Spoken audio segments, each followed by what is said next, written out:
أعوذ بالله من الشيطان الرجيم بسم الله الرحمن الرحيم السلام عليكم ورحمة الله وبركاته.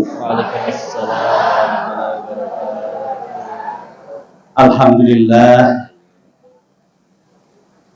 والصلاة والسلام على أشرف الأنبياء والمرسلين محمد وعلى آله وصحبه أجمعين. أما بعد. Pertama-tama, marilah kita panjatkan syukur kita kepada Allah Subhanahu wa Ta'ala pada hari ini, tepatnya 13 Ramadan atau 14. Ya, berarti benar puasanya. 14 Ramadan. 14 Ramadan kita dipertemukan. Banyak pahala yang kita ambil di hari ini.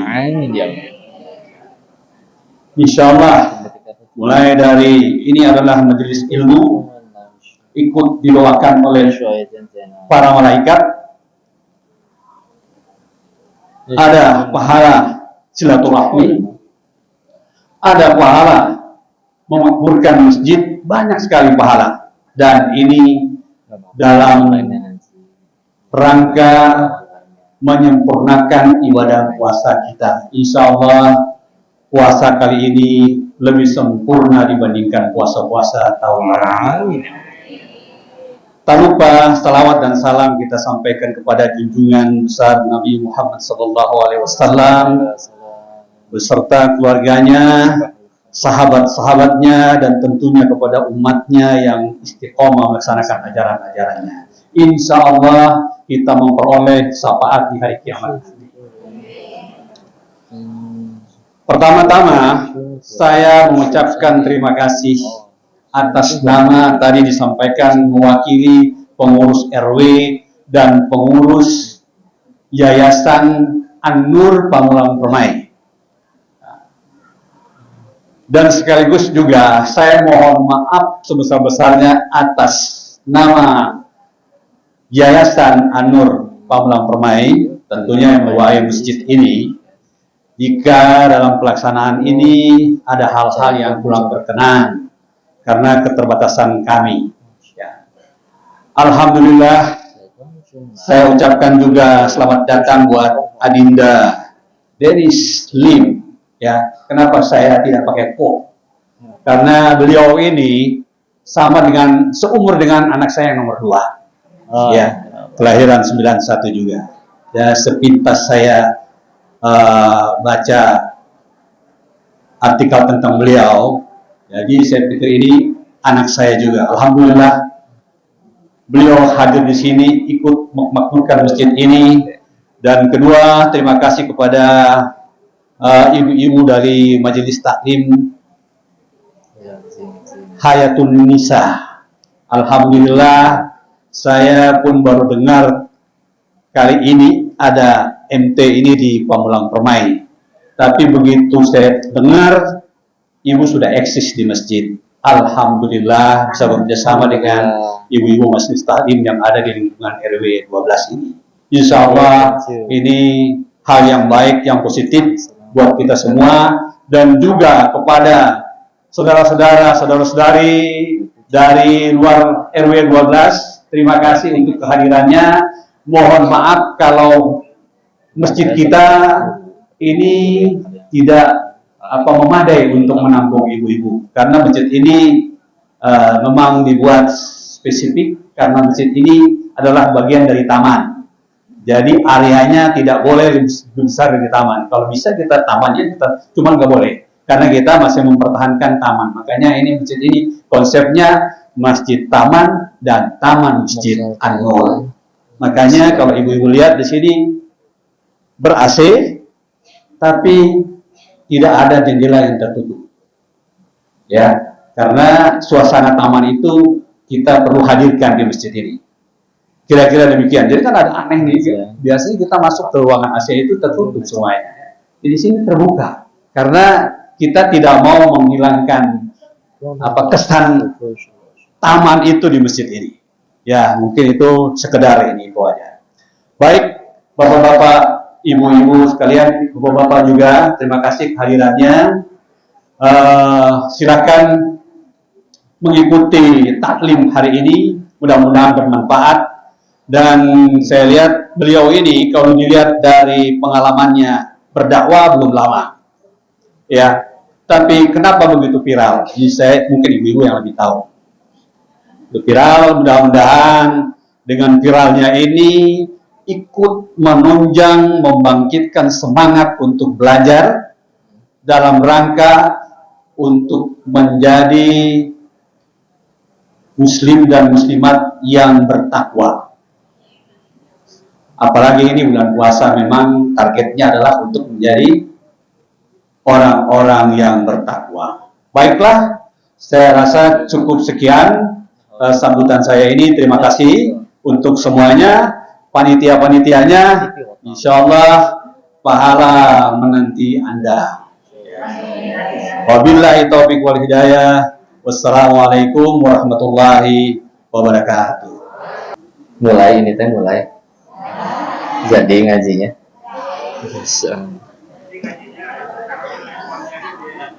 Ya. Ngaji berarti nggak ada foto-foto ya, Pak ya. Baik, izin dibuka dulu. Terdengar jelas suaranya sampai keluar. Semoga Allah yang masukkan suara ini ke hati kita semua ya. A'udzubillahi minasyaitonirrajim. Bismillahirrahmanirrahim. Rabbi shrah li sadri wa yassir li amri wahlul 'uqdatam min lisani yafqahu qawli. Rabbana zidna 'ilman warzuqna fahman bi rahmatika ya arhamar rahimin. Subhanaka la 'ilma lana illa ma 'allamtana innaka antal 'alimul hakim. Allahumma inna as'aluka rizqan thayyiban wa 'amalan mutaqabbalan wa ilman nafi'an. Bismillahirrahmanirrahim. Assalamualaikum warahmatullahi wabarakatuh. Alhamdulillahirabbil alamin. Alhamdulillahilladzi anzala sakinata fi qulubil mu'minin liyazdadu imana ma'a imanihim. Segala puji teruntuk hanya kepada Allah, Rabb semesta alam, sumber segala nikmat dan kebaikan, di mana tidak mungkin kita sanggup ke sini jika tidak ditolong oleh Allah. Mau bajunya ada, sendalnya ada, kendaraannya ada, niatnya udah, ongkos juga ada. Kalau Allah tidak izinkan nyampe ke sini, bisa sampai tidak? Ya, berarti yang udah nyampe sini karena kitanya yang soleh-soleha atau ditolong Allah. Ya. Semoga pertolongan Allah ini selalu membuat kita banyak mengingat ya. Dan selawat beserta salam semoga selalu tercurah kepada junjungan kita baginda Rasulullah Muhammad sallallahu alaihi wasallam beserta para keluarganya, sahabatnya, dan semoga Allah sanggupkan kita istiqomah mengikuti sunnah-sunnah beliau sampai akhir hayat kita insyaallah. Alhamdulillah, terima kasih kepada Masjid An-Nur Pamulang. Pamulang teh jadi Tangerang ya? Masuknya Tangsel, dekat ya ke Bogor. Insyaallah. Saya dari Bogor, Bogornya tengah pisan tapi dekat Kebon Raya, ya. Tapi nggak tinggal di Kebon Rayanya, ada gede ya. Bogor mah kecil, cuma 6 kecamatan, kota madianya, kabupatennya baru, ya, lega. Alhamdulillah, salam takzim saya kepada seluruh asatidz, alim ulama, kiai, bunda-bunda majelis taklim, para ketuanya, para anggotanya, dan siapapun yang hadir. Izin kami tidak sanggup menyebutkan namanya satu persatu, namun hakul yakin semuanya dimuliakan oleh Allah. Karena kalau Allah mau bisa satu dunia soleh seluruhnya, tapi malah bunda-bunda dan bapak-bapak yang dipilih berada di sini. Pasti ada kebaikan di dalam, ya. Dan memohon doanya mudah-mudahan bisa jadi amal soleh, bisa jadi kebaikan. Ini semoga diterima oleh Allah amalan. Ya. Alhamdulillah, disebutkan tadi oleh Pak ketika memberi sambutan. Alhamdulillah, iya sih belum lama. mulai menyampaikannya baru sekitar 6 tahun yang lalu, dari 2017 di bulan Oktober pertama kali menyampaikan, sambil terus belajar, sambil ya sampai sekarang ya santri ya. Dan alhamdulillahnya kadang ditanya, kok terus baru belajar Islam, dulunya juga mantan bandar judi, berani-beranian ceramah katanya. Bukan ceramah juga sih ini mah ngajakin ngobrolin tentang Allah aja. Nah, gitu aja. Terus alhamdulillahnya justru enakan ngobrolin tentang agama. Karena kalau misalkan bicaranya bisnis, misal, Bu, kalau pengen usaha Ibu lancar, strategi marketingnya seperti ini. Kata saya betul, kata orang lain belum tentu. Kenapa? Karena standarnya akal manusia bisa salah. Ya. Kalau bicaranya Islam, contoh, Bapak Ibu ketahuilah orang Islam wajib sholat loh. Ada yang berani bantah, silakan angkat tangan. Ada. Berarti tugasnya gampang, hanya memastikan yang diucapkan adalah kebenaran, entah itu dari Al-Quran ataupun hadis sahih, dan ahsannya sudah diamalkan. Ya. Terus gimana kok? Kan nanti kalau orang nggak jadi baik atau tidak tambah taat, bukan tugas kita. Karena kata Allah, surat Al-Ghasyiyah ayat 21 dan 22, fadzakir innama anta mudzakir. Ingatkan, tugas kamu hanya mengingatkan. Ya, nggak disuruh mengubah manusia. Kalau manusia itu diberi kekuatan oleh Allah untuk mengubah manusia lain dengan pasti satu dunia udah soleh seluruhnya berkat dakwahnya Nabi. Ya.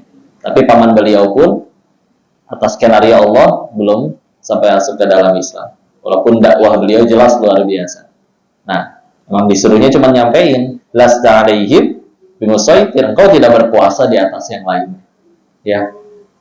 Kok orang berubah setelah ngobrol sama kita? Allah yang ngubah, dan kita mah hamba, nggak bisa apa-apa. Ya. Orang lain malah jadi benci kok setelah kita nasihatin. Emang kita nasihatin bukan supaya dia suka, supaya Allah suka. Ya. Selagi niatnya benar, caranya benar, pasti jadi nilai di sisi Allah, nggak akan disia-siakan capeknya. Enak bukan? Hanya semuanya berdakwah ya. Kok ntar kalau salah ngomong gimana? Alhamdulillah banyak kiai, banyak ustazah, banyak guru-guru di sini pasti dibenerin. Kan kita di sini bukan pinter-pinteran, sama-sama nyari kebenaran. Justru bersyukur banget kalau ada yang nasehatin, ada yang benerin. Ya, alhamdulillah. Ya. Dan yang penting ngajinya sukses. Kumaha kok ngaji yang sukses teh? Apakah yang seberes ngaji ini langsung hafal semua ayat dan hadis yang dibacakan di dalamnya? Enggak juga, meskipun itu juga keren, ya. Karena yang lebih penting dari itu adalah yang selepas ngaji ini tambah dekat kepada Allah. Ya. Bisa jadi ada yang sambil jualan keliling atau di rumahnya sambil rebahan karena lagi nggak ngapa-ngapain. Jadi kedengeran nih apa yang kita obrolin di dalam. Beres-beres dia yang tambah takwa, berarti dia yang sukses ngajinya. Ya. Daripada yang sudah berada di majelis ini terus ngerasa apa sih itu ngkongko ngomong melulu, biasanya ngkongko jualan handphone, misalnya gitu ya. Ya kan? Silakan kakak cari handphone apa, boleh. Tanya dulu tukar tambah. Kalian ke toko handphone manapun selalu gitu nadanya ya, seolah aturan tidak tertulis. Tapi lupakanlah informasi tidak penting ini ya. Kan? Gitu. Meskipun sudah berada di majelis ini terus ngerasa basi ya, yang diomongin udah tahu semua, pulang-pulang tidak tambah takwa, berarti dia yang gagal ngaji. Gampang ya, alhamdulillah. Jadi mohon doanya semoga seberes pertemuan ini kita tambah banyak ingat kepada Allah. Iya, kikiran kayak gini nih, ngomong kayak gini, bisa jadi yang dengerin dapat manfaat, yang ngomong bisa tergelincir sendiri. Kalau yang diagung-agungkan malah dirinya bukannya Allah.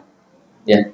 Mumpung tadi katanya mumpung didengar, maka populer itu bukan kesuksesan. Sukses mah nantilah satu doang. Kalau udah nyampe surga, udah gitu aja.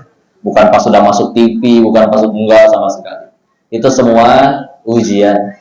Kapan jadi nikmat? Kalau bisa membuat dirinya dan yang mendengarnya tambah dekat kepada Allah. Kalau nggak tambah dekat sama Allah, rugi. Ya, malah bisa jadi dosa jariah. Jadi justru ngeri ini teh, mohon doanya. Atau saya nggak usah ceramah aja. Insya Allah ya. Alhamdulillah. Gitulah ya. Karena kita bahas dulu sambil masuk pelan-pelan, kita perlu ta'aruf lagi dulu. Hah? Tak kenal maka tak. Namanya siapa? Berarti diganti ya. Tak kenal maka tak ta'aruf. Tadi disebutin ya. Nah, namanya Denis, dipanggilnya Koko. Kalau Koko Denis, kenapa Koko? Cina, betul. Jangan ragu ya. Kan Anda Cina juga hamba Allah, nggak akan ngambek kayaknya. Ada alhamdulillahnya masuk surga syaratnya bukan harus orang apa dulu, tapi yang penting yang bertakwa. Dan saya nggak bisa request tahu-tahu plewe lahir di keluarga Tionghoa. Dan universal ya, mau bayi dari kayak gimana pun nggak ada nangisnya pakai bahasa Mandarin, nggak ada. Biasa, oe juga. Pas udah gede baru beda bahasanya. Lagian kalau saya pakai Mandarin ibu repot ya. Ini mah harus cuman mah, Meo, Allah itu, Masya Allah. Terus nama Indonesianya Denis dan dipanggilnya Koko bukan karena Cina aja sih, karena laki-laki. Karena kalau perempuan, Cici, ya betul ya. Alhamdulillah. Udah gitu nama Tionghoanya Lin Chin Fu. Ulangi. Bagus, silakan di Murojaah nanti setoran ke Ustaz ya. Ya Allah. Tenang, yang ini mah harus mungkin ya. Lin itu marganya, cinnya dari kata cinta. Coba bisa nggak? Beda makrojnya Bu ya. Dia seperti dal juga enggak, seperti ta juga enggak ya. Pokoknya cinta ya, artinya emas. Fu-nya dari kata shingfu, artinya blessing, berkah. Enak ya, banyak emasnya, banyak berkahnya ya. Tapi kalau meninggalnya nggak Islam mah percuma ya. Jadi mohon doanya mudah-mudahan tetap terjaga iman Islamnya sampai akhir hayat, insyaallah. Dan gitu lahir tahun 91. Seumuran kita Bu? Insyaallah. Apa? Tenang aja. Kalau ada yang usianya di atas saya, pasti pahalanya lebih banyak. Kalau ada yang usianya di bawah saya, pasti dosanya lebih sedikit. Ya, semuanya dimuliakan. Ya, karena coba kalau dilihat wajah-wajahnya sebentar, absen satu-satu. Ya. Oh, ada yang dada-dada. Gitu. Ya. Ya Allah. Kalau dilihat-lihat wajahnya sih, nggak ada yang pernah jadi bandar judi di sini. Berarti saya yang paling banyak dosanya ya. Ya Allahnya aja yang terlalu baik ya. Mudah bagi Allah mematikan diri ini waktu di sana. Ya malah diizinin pulang, boleh belajar agama, ketemu guru-guru, ketemu bunda, bapak yang soleh-soleha, nikmat ya. Malah diminta datang duduk di sini pula, nggak ada kebaikan pada diri ini. Si Denis ini hanya hamba Allah yang terlalu banyak dosanya, Allahnya aja yang keterlaluan baik. Jadi nanti kalau ada kebaikan yang bisa didapat dari pertemuan ini, jangan si Kokonya yang diingat ya, tapi pencipta si Kokonya. Kokonya mah nggak bisa apa-apa, ya. Jadi ntar jangan, si Koko begini begitu, enggak, Allah ya. Itu sama aja kayak, saya sakit kepala sembuh nih gara-gara Paramek, bukan Bu. Sembuhnya gara-gara Allah ya. Mau dileg-leg satu kardus itu Paramek Bu, nggak akan sembuh kata Allah, nggak sembuh. Ya, seperti itu ya. Alhamdulillah. Udah gitu lahir udah di Bogor, jadi yang masih lahir di Cina sana mah ya kakek nenek ke atas ya. Sayanya mah udah jadi WNI, ada KTP-nya Bu, barangkali nggak percaya. Udah jadi WNI, lahir 91, sekolah di Bogor, TK sampai SMA sekolah Katolik. Udah gitu lulus 2009, kuliah di Bandung, lulus 2012. Di Bandungnya di Telkom. Dulu masih STT ya, sekarang menjadi TELU. Licik dah itu mah, saya lulus dia ganti nama. Nah, nggak apa-apa, yang penting tetap bisa belajar ya. Udah gitu, ya barulah setahun setengah di Jakarta kerja, baru yang episode yang di Thailand 3 tahun lebih. Udah pulang 2017, belajar agama. Pertama kali menyampaikan juga di 2017 di Maret. Mudah-mudahan jadi amal soleh ya, bismillah. Udah gitu, kita sambil masuk, kenalannya segitu dulu ya. Mau kenalan apa lagi Bu? Jumlah gigi, saya nggak ngitung ya. Kenapa? Istri, istri ada Alhamdulillah sudah menikah tahun 2019, tanggal 19 Oktober. Tapi lagi nggak ikut, ada kajian juga online, jadi pisah dulu kita. Nah, anak belum ada, menikah sudah sekitar 3 tahun 5 bulan. Mohon doanya ya, mudah-mudahan Allah anugerahkan. Ya, tugas kitanya melayakkan diri aja. Mudah-mudahan Allah titipkan. Ya, Bismillah. Udah, Bismillah, Insyaallah. Terus kita sambil lanjut ke materi, boleh? Insyaallah. Bahwa kita bahas lagi dulu ucapan yang sangat sering diucap setiap kali ada pembukaan acara, yaitu biasanya sang pembawa acara menyebutkan kita bersyukur atas nikmat iman, nikmat Islam. Ya, tunggu, kita udah pernah ketemu sebelumnya? Ada yang udah pernah ketemu? Belum? Di TV? Di TikTok? Bagusan aslinya, bagusan di medsos? Oh, masa. Kalau di asli mah bisa dicubit ya. Insyaallah. Insyaallah. Ya, kenapa iman dan Islam disebutkan sebagai sesuatu yang kita syukuri di setiap waktu ya? Nggak cuma acara keislaman selalu disebutkan bersyukur atas nikmat iman, nikmat Islam. Emangnya punya duit nggak nikmat, Bu? Punya jabatan nggak nikmat? Nah, ya, punya rumah, tempat bernaung, punya ilmu, nikmat nggak? Karena memang kenapa iman dan Islam yang paling pertama disebut? Kalau mau jujur, hanya iman dan Islam sajalah dua hal dari Allah yang tidak punya potensi jadi dosa. Ya, nggak ada ceritanya penghuni neraka ngobrol, kamu kenapa masuk sini? Saya iman dan Islamnya benar sih, nggak bisa. Justru pasti selamat. Ya.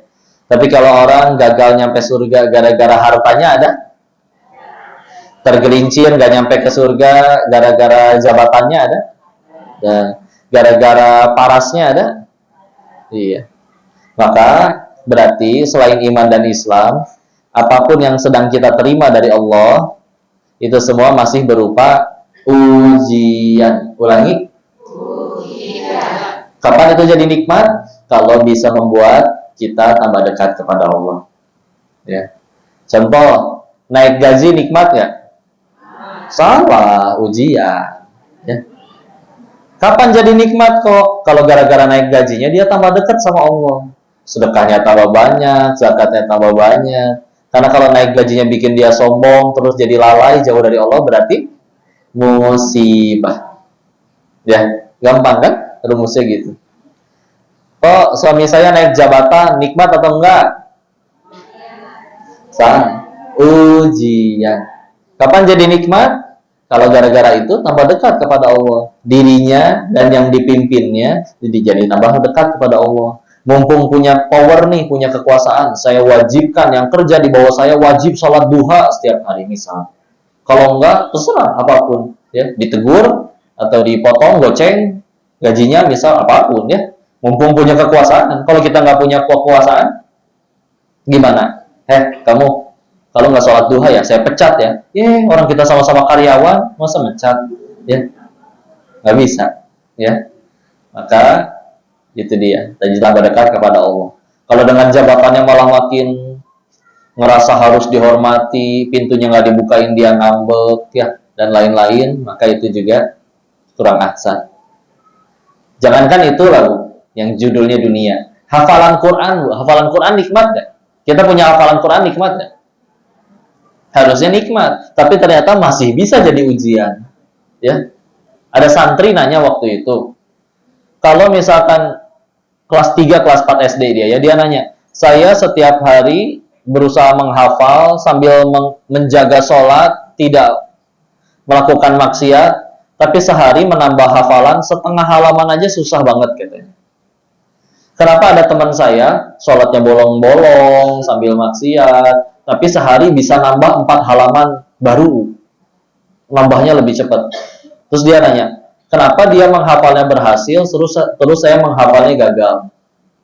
Maka jawabannya, menghafal yang berhasil itu, yang karena hafalannya jadi tambah dekat kepada Allah. Ya. Hafal nih 30 juz, cepat menghafalnya, tapi nggak dijadiin imam, ngambek, dijulitin dalam hati, yang kayak gitu jadi imam bagusan ge saya, nggak diucap itu padahal, tapi ngerasa seperti itu, lupa bahwa ilmunya, hafalannya Allah yang nitipin, bukan kitanya yang tinggi IQ-nya atau pinter, enggak. Kemarin ketemu sama Dek Naja yang dari Hafiz RCTI, ketemunya di stasiun TV lain di Trans, Masya Allah, baca tulis Indonesia nggak bisa. Al-Quran, halaman, arti, lengkap semuanya. Ya, luar biasa. Jadi seperti ensiklopedia Al-Quran. Itu nanyanya tuh udah bisa nyampe kayak misalkan kullu nafsin dha'iqatul maut di Al-Quran, dia tuh diulang berapa kali, terus ayat berapa aja, bisa Bu dia. Nggak cuman surat ini ayat berapa, teruskan, itu bisa nyampe kayak gitu ya. Karena memang kalau ulama-ulama terdahulu nyampe ngitungin tuh, kayak jumlah malaikat diulang berapa kali, kata zakat diulang berapa kali, zakat diulang di Al-Quran 30 kali, 26 kalinya diulang barengan dengan kata sholat. Hanya 4 kali kata zakat tidak diulang barengan dengan sholat. Ya, jadi seperti itu. Insya Allah. Baca, nulis nggak bisa, jalan nggak bisa. Ya, orang dokter memvonis cacat otak katanya. Ya ternyata kalau Allah udah mau nitipin nggak perlu harus sempurna otaknya. Ya, Masya Allah. Itu jadi renungannya, Masya Allah.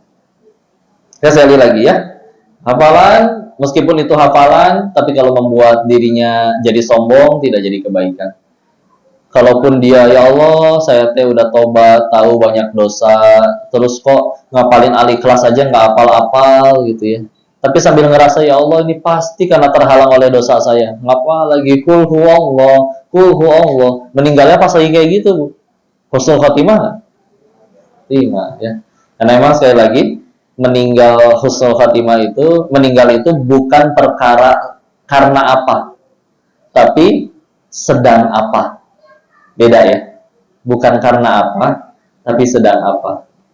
Kok meninggalnya gara-gara COVID tuh, karena COVID, tapi pas lagi sujud rakaat terakhir, husnul khatimah, ya. Kok meninggalnya di masjid, kok waktu lagi nyolong speaker jatuh ketimpa, ya, husnul khatimah, ya. Gitulah ya.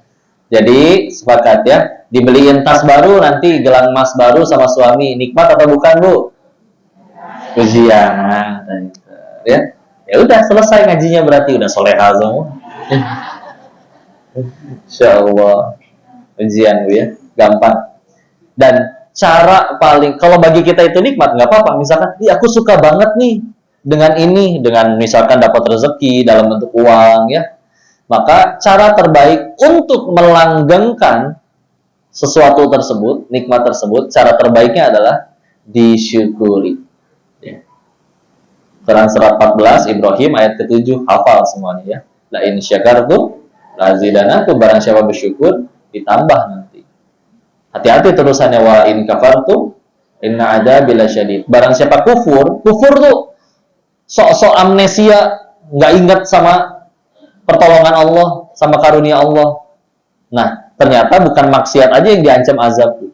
Kufur, lupa-lupain nikmat Allah, itu juga bisa jadi dosa, bisa mengundang azab. Makanya hati-hati kalau lagi ngambek ya. Jangan sampai keucap, papa mah nggak pernah ngertiin mama. Hati-hati. Seolah ibu seumur hidup dengan bapak dicambukin terus gitu tiap hari. Kan enggak juga, Bu. Paling hanya 1-2 gitu. Nggak tahu juga sih. Tergantung suami masing-masing. Insya Allah. Tapi kan yang ini ibu suaminya. Insya Allah ya. Alhamdulillah. Jadi penting tadi ya, kalau pengen langgeng disyukuri. Bu, bersyukur misalkan punya gelang emas, yang lain mah gelang karet ya. Atau misalkan yang bisa buat bungkus nasi gitu ya. Ibu gelangnya emas, alhamdulillah. Ibu suka dengan ini, cara terbaiknya gimana? Disyukuri. Kalau disyukuri jangan heran kalau nanti Allah tambah. Karena kalau disyukurin ditambah. Jadi kalau pengen ditambah bukan banyak minta, tapi banyak syukur. Ya, banyak syukur. Dan masalah kaya atau tidak mah kata Rasul mah di hati lah, bukan dalam bentuk jumlah banyaknya harta. Mau gelang emasnya banyak, tapi mentalnya miskin, wah minta terus. Ketemu lagi sama yang punya toko emas, berasa kurang. Ya, yang udah punya toko emas, ketemu sama yang punya tambang emas, waduh lebih berasa miskin lagi. Mau sampai kapan ya? Nggak ada habisnya. Ya, makanya itu dia yang paling penting buat kita tambah dekat kepada Allah. Kok apa buktinya kita benar-benar bersyukur? Orang yang benar-benar bersyukur ya tadi menggunakan nikmat dari Allah itu untuk jadi kebaikan lagi, untuk jadi tambah dekat kepada Allah. Kok saya naik gaji nih ditambahin 10 juta per jam, oh, luar biasa ya. Nah, saya juga udah bersyukur kok. Saya ngucap hamdalah tadi, alhamdulillah. Tapi uangnya dipakai maksiat, bohong berarti syukurnya. Karena bukti syukur yang paling konkret adalah menggunakan nikmat tersebut dijadikan jalan tambah dekat kepada Allah. Ya, bayar zakatnya tambah banyak dan lain-lain. Ya, insya Allah. Jadi sepakat ya. Nanti yang sedang kita alami ini sekarang nikmat atau musibah? Ujian tengah-tengahnya. Gampang jadi ngeliatnya. Yang terjadi itu ujian. Kapan jadi nikmat? Kalau jadi jalan tambah dekat kepada Allah. Kapan jadi musibah? Kalau membuat kita tambah jauh dari Allah. Sederhana. Ya. Anak nanti nih, ya, lagi sulit diatur, ujian. Kapan nih jadi nikmat? Jadi tambah dekat kepada Allah. Kita ya juga jadi tambah banyak sujudnya, ya. Seperti itu. Kalau misalkan ternyata, saking baiknya ini anak, kitanya malah jadi, oh iyalah anak siapa dulu gitu ya. Malah jadi agul gitu ya. Maka ya udahlah ya. Kita mah nggak bisa bolak-balik hati anak kita ya. Masya Allah.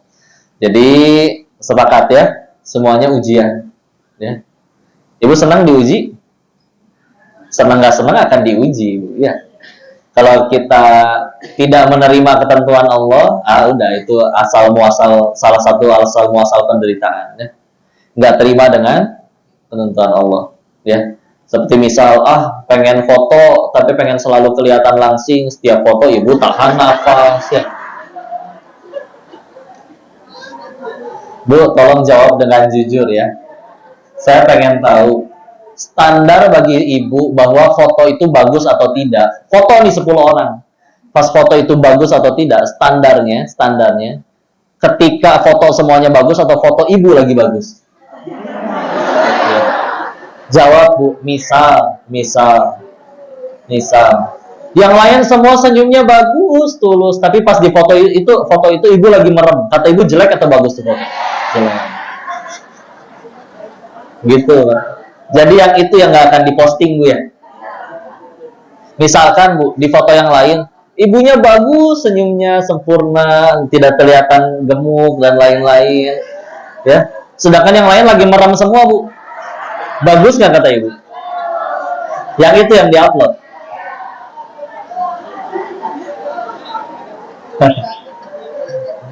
Ibu egois. Masya Allah. Gitu Bu ya. Oke. Terima kasih telah menjawab dengan jujur ya. Alhamdulillah. Luar biasa ya. Pengen kelihatan kurus, tahan nafas. Ya. Kalau capek tahan napas, manusia sampai menciptakan benda yang namanya korset, tahu? Ngelihat orang pakai korset aja ikut ngap, Bu. Ya. Terima ya, Bu ya. Bu, jangan takut jadi tua ya. Kenapa? Udah jadi, nggak bisa mundur ya. Nggak bisa berkata, si Koko mah nggak tahu dulu ibu lucu tahu kalau pakai seragam SMA. Iya, Bu percaya ya, percaya. Ibu pengen lebih lucu nggak? Ibu pakai lagi tuh seragam sekarang. Kayaknya pecah satu majelis taklim ya. Masya Allah. Nggak apa-apa ya. Makin bertambah usia, tambah pengalaman, tambah amal soleh. Bismillah, nggak apa-apa. Dan syarat masuk surga itu bukan glowing Bu ya. Mau kayak gimana pun ya usia sudah berapa, di surganya nanti kembali dalam kondisi yang paling prima. Paling cantik ya, karena dulu kan Nabi pernah di hadapan nenek-nenek lagi. Nanti di surga mah nggak ada nenek-nenek, aduh, kasih nenek-neneknya.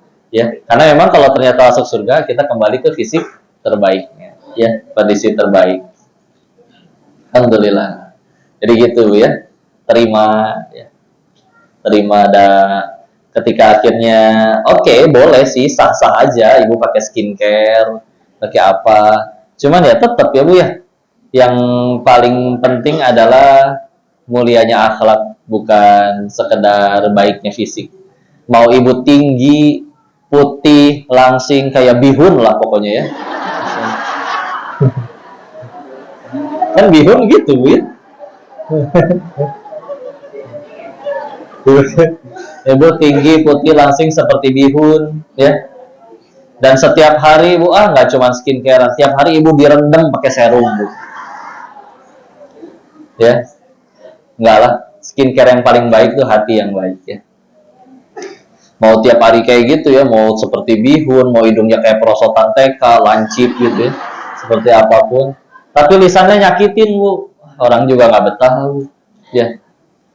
Setiap kali ada orang baru datang negatif, lu ngapain kamu kesini, mau minjem duit ya? Oh, ya Allah. Padahal lagi milad, pengen bagi-bagi kue. Mendung dikit, ngaco nih, hujan, Allah nggak bener nih. Tuh, hujannya belum tentu jadi, Allahnya udah dimaki-maki. Nauzubillah ya. Macet sih, jalan di tengah jalan macet, macet banget sih ini Indonesia. Di luar negeri mah nggak ada yang kayak gini nih, padahal ke luar negeri juga belum pernah. Ngucap gitu ya. Insya Allah. Bu, Pak, ada sahur apa? Tuh, ada nasi uduk yang di depan, nggak enak tahu rasanya, tapi pelan-pelan habis juga. Masya Allah ya. Negatif lulu ya. Kadang nanya juga untuk mukodimah kesombongan. Lalu, contohnya, Bu, anak ibu udah hafal berapa juz, Bu? Alhamdulillah kemarin selesai juz amma 1 juz. Terusin, biar kayak anak saya. Saya kan ngedidiknya luar biasa. Nggak pengen tahu anak orang, cuman butuh opening untuk membuka keagungan diri. Ya. Sampai lihat kucingnya bisa jadi sombong. Gimana caranya lihat kucing jadi sombong? Kucingnya lucu ya, seperti singa. Saya jadi waktu ingat jalan-jalan di Singapura itu luar biasa gitu. Oh, nggak nyambung kok, biarin. Namanya orang mau sombong mah terserah dia ya. Kadang ya Allah, hati-hati lah lisan itu ya. Lagi jalan-jalan ya, di tempat wisata di Eropa misalkan gitu ya. Sekarang beda ya. Tahun lalu mah nggak ada gedung itu loh. Apa maksudnya? Pengen ngasih tahu bahwa tahun lalu kita pernah kesini? Nggak juga lah, udah tenang aja. Ya, udahlah. Kadang bicara juga berlebihan. Bangun tidur, badan teh remuk, bohong. Coba badan remuk, bisa bangun? Nggak bisa. Geprek ya badannya. Di tempat kerja atau di dapur ngeluh ke anak-anak bisa ngerti nggak sih, pala ibu pecah nih, bohong. Coba pala pecah di dapur, Bu, repot itu, dipel darah semua di mana-mana. Udah tidak mengundang simpati ya. Nah, nggak ngertiin dong, ayah kamu tuh capek tahu banting-banting tulang, ternyata di pasar emang tukang daging, Bu. Banting-banting. Si anak kayak bilang, siapa yang minta dilahirin? Bisa jadi gitu ya. Alhamdulillah ya. Sampai sempat dijadiin iklan, Bu. Ada ibu-ibu lagi sholat duha, ada telepon berbunyi, anaknya ngangkat ya. Ditanya dari yang telepon tetangganya, ternyata, "Nah, mamamu mana?" "Lagi sholat duha, tante." Si ibu teh sambil sholat. Alhamdulillah ya. Beres sholat si anak anak soleh, pinter, baik, Masya Allah. Si anak bingung, kenapa ya? Masya Allah. Besoknya si ibu keseruan nonton drama, sholat asarnya 5:30 ya. Tetangga nelpon lagi, diangkat ke si anak ya. "Nah, mamamu mana?" Udah mulai gemeteran ya, Masya Allah. "Lagi sholat asar, tante." Beres sholat si anak, "Kenapa kamu ngomong gitu?" Coba, bingung si anak lah. Saya salah apa?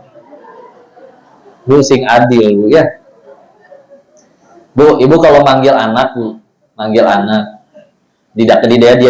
dianya di dalam kamar. "Adek," nggak kedengeran. Mesti naik dong nadanya, ya. "Adek," masih belum dengar, ya. Tarik nafas lebih tinggi. "Adek." Si adek kaget, tunggang langgang keluar. Si Ade keluar, jujur, ibu langsung menyampaikan inti kenapa ibu manggil si Ade, atau diomelin dulu si Ade? 1-0 ya. Besoknya si Ade pengen berangkat sekolah, pengen minta pamit sama mamanya, ya. Mama, nggak kedengeran. Manusiawi. Bisa jadi dari ruang tamu ke kamarnya harus naik angkot, nggak tahu. Di barangkali di orang tajir melintir, nggak tahu ya. Tapi manggil lagi kan, mau nggak mau nambah tinggi. Mama, belum kedengeran juga. Mau nggak mau si Ade tarik nafas. Mama, ngejerit gitu ya. Udah gemaknya ya. Si mama keluar. Apa yang terjadi? Ini anak kurang ajar. Masa manggil orang tua kayak gitu? 2-0. Si Ade kemarin manggil, bukan sengaja nggak pengen pura-pura nggak denger biar si mama ngambek, nggak ada kayak gitu. Pas kedengeran dia kaget langsung tunggang langgang, ya. Si ibu sama manusiawi nggak denger, tapi giliran akhirnya diteriakin, nggak aneh, tetap si Ade yang dimarahin, ya.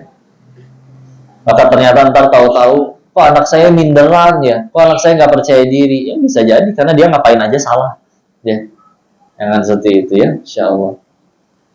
Udahlah kalau dipanggil kayak ini telepon aja sekarang. Insya Allah, alhamdulillah. Jadi seperti itu ya. Mohon maaf ini jadi ada bercanda-bercandanya ya, biar nggak ngantuk lah ibu. Atau masih ngantuk bu? Insya Allah. Udah sahur nggak tadi? Kalau sahur nonton apa? Masa ya. Insya Allah. Maka Bismillah insya Allah. Tadi judulnya teh cara menyikapi ujian cobaan hidup. Ibu lagi ada cobaan nggak bu? Banyak ya. Kepikiran nggak bu? Kadang waktu kita kecil bu, kan namanya manusia pasti ada cobaan ya. Walaupun meskipun anak kecil tapi ada cobaan juga. Tapi mari kita bayangkan wajahnya anak kecil, bu. Ya. Terus dia ketawa senyum. Kebayang senyumnya anak kecil, bu?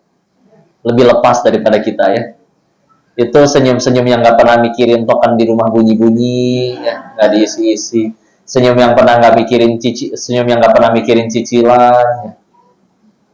Terus anak kecil itu bukti bahwa manusia itu lebih mudah berbuat baik. Ya. Dia habis benjol sama temennya, 5 menit kemudian dia main lagi bu sama temennya. Yang berantem siapa? Ibu, ya. Nah, kamu habis benjol sama dia, kenapa main? Anak kecil nggak mikirin.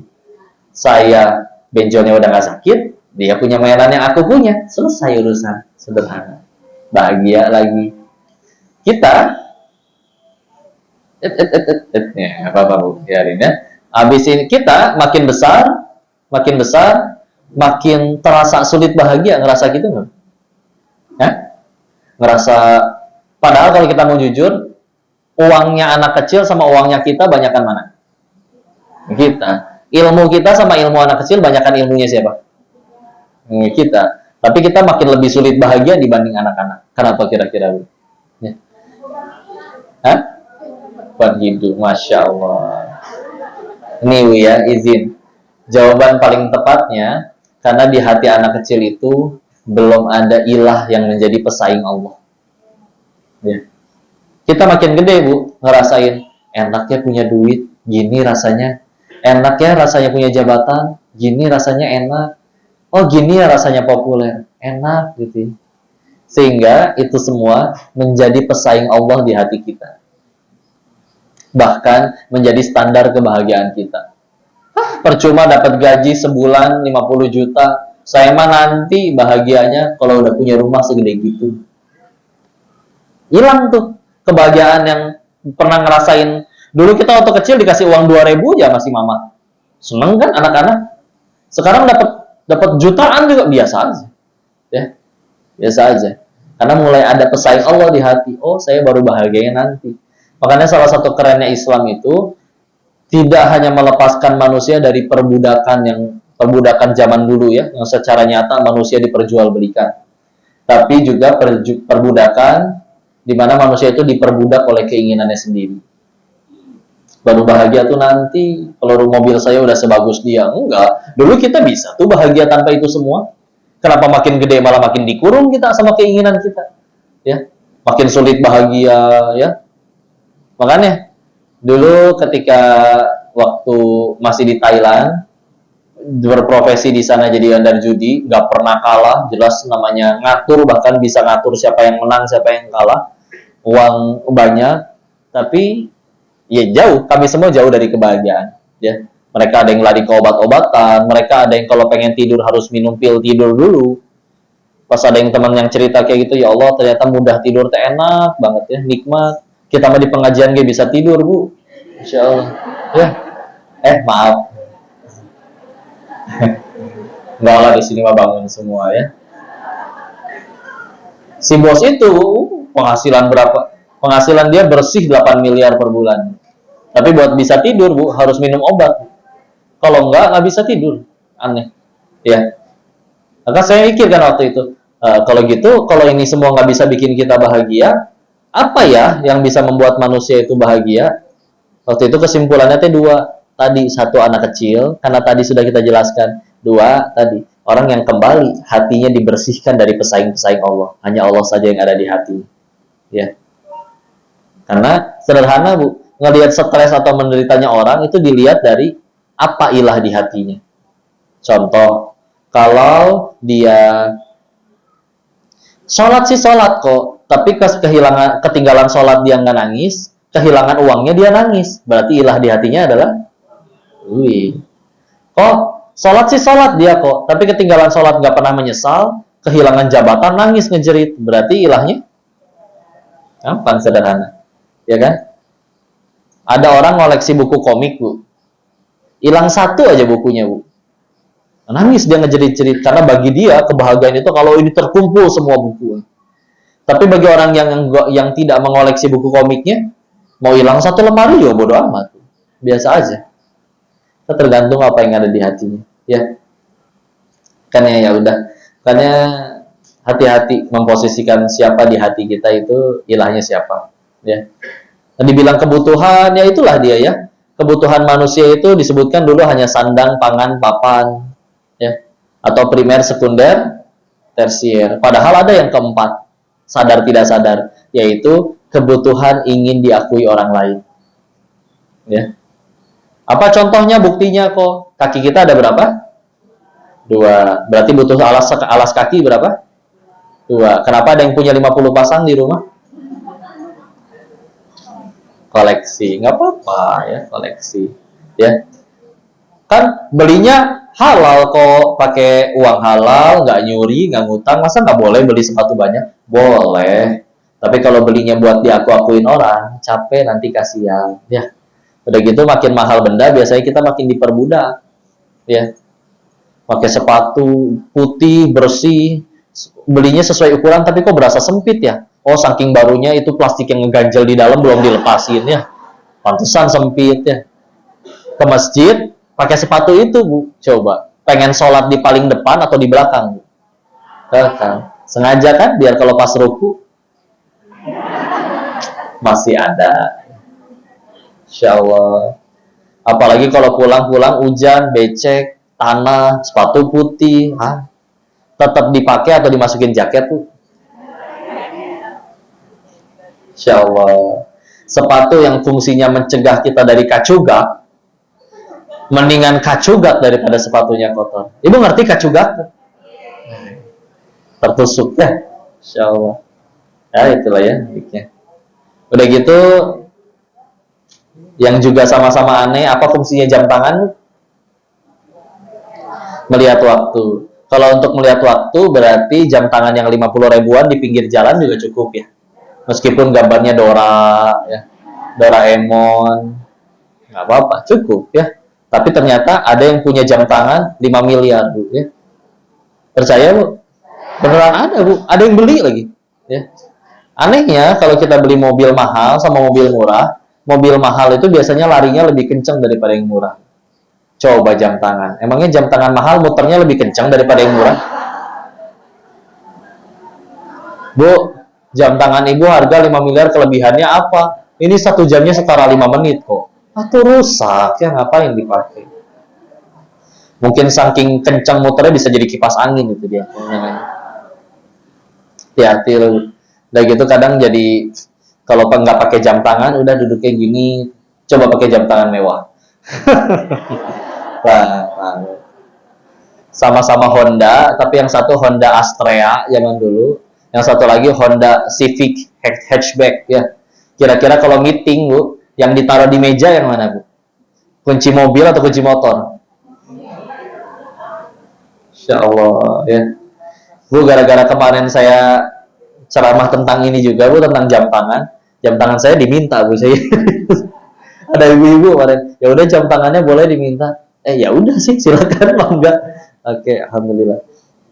Apalagi yang paling sakit hati itu udah sengaja beli mahal, orang masih nggak percaya itu mahal. Menderita itu ya. Udah beli waktu di Thailand itu cerita ada, karena di sana memang sebagian orang ngelihat orang dari penampilannya. Maka ada teman yang memang dia diujinya nggak percaya kalau dia beli barang mahal. Dia beli jam tangan bagus mahal, tapi selalu dihina. Maka untuk mencegah hinaan tersebut, setruk atau bon pembelian jam tangannya Bu dikantongin kemana-mana Bu. Ganti celana itu bonnya ngikut Bu. Itu biasa. Ketika diledek ditunjukin, tuh lihat harganya bro, ini nggak main-main. Tetap aja orang majulit ya. Itu bonnya siapa kamu bawa? Udah lah. Anggaplah akhirnya orang kagum, udah kagum doang, nggak ikut bantuin nyicil, ya, nggak ikut bantuin bayarin, mikir enggak, tahu. Cuman ya Allah capek ya untuk dipuji makhluk itu, Insya Allah. Apalah lagian artinya dicintai satu dunia Allah tapi nggak suka, celaka ya. Apalah artinya dibenci satu dunia tapi Allah sayang, selamat, nggak berat ya. Dicaci sama dihina, dicaci sama dipuji sama bunyi ember jatuh sama aja. Dicaci misalkan, Denis, monyong kamu, apa mulut saya langsung lancip? Gini aja biasa, jawab aja tidak ya. Denis, kucing kamu, bukan, malah sayanya meong ya. Samalah, malah yang nyebut kata monyong yang harus majuin bibir kan. Coba ibu nyebut kata monyong tanpa majuin bibir, ya susah ya. Tenang aja, nggak ada artinya dihina. Apalagi kalau kita pengen jujur, kehinaan diri kita yang asli lebih banyak daripada kehinaan yang disebut oleh orang lain. Kita paling disebut, si Denis banyak omong. Dia cuma tahu satu aib saya yang banyak omong. Mungkin dia nggak tahu saya banyak utang, banyak cicilan yang lain-lain. Nggak tahu. Allah masih menutupi itu semua. Nggak masalah. Ya. Udah gitu dibuka aibnya, dimaki-maki orang, juga nggak rugi. Lumayan gugurin dosa. Ya. Gugurin dosa nggak rugi, nggak masalah ya. Jadi tambah dekat ke surganya Allah. Apa-apa. Dipuji juga gitu lah Bu, Insya Allah. Ibu kok kelihatan awet muda gitu, umurnya berapa sih Bu? Saya udah 42 loh kok. Masa kayak 41,5 gitu loh.